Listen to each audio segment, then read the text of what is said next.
Impero has recently initiated a new update that is going to impact how you use your allow or block lists.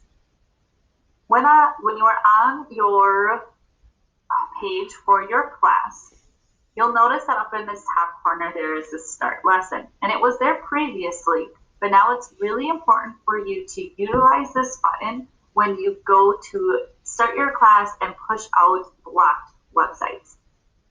When you start the lesson and then put a website within your block or allow list, it will be associated with that lesson, and it will then not impact other classes when you end it.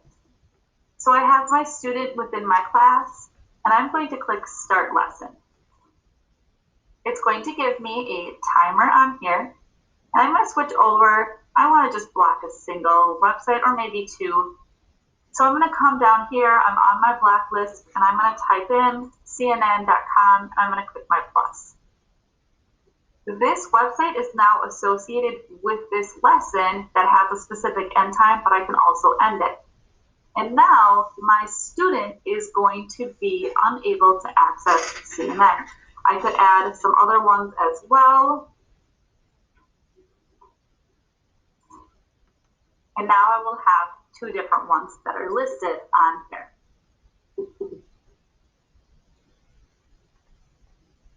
So if I wanted to take a look, I could click on my student, and I could click on the little picture to see what they have open.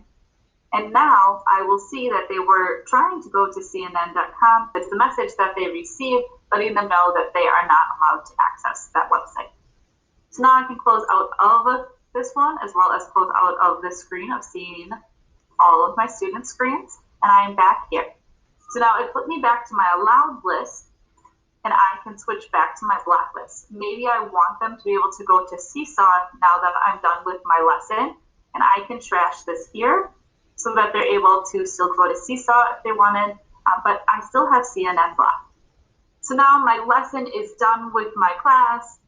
If I'm a secondary, maybe I'm sending them off to their second hour class. If I'm a specialist, maybe they're heading back into their classroom.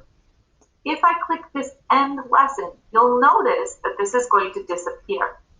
So if I click that, it's now gone, and in just a second, there it disappears, and now the student will be able to access CNN. If you forget to start your lesson, no big deal, right? I clicked CNN, I want it on my block list, I click the plus, and now I click Start Lesson. When I end my lesson this time, this website was not associated with this actual lesson that I started. So when I click End Lesson this time, that website's not going to go away. So any students that were mine and they go to the next class, they are still going to be blocked from accessing CNN.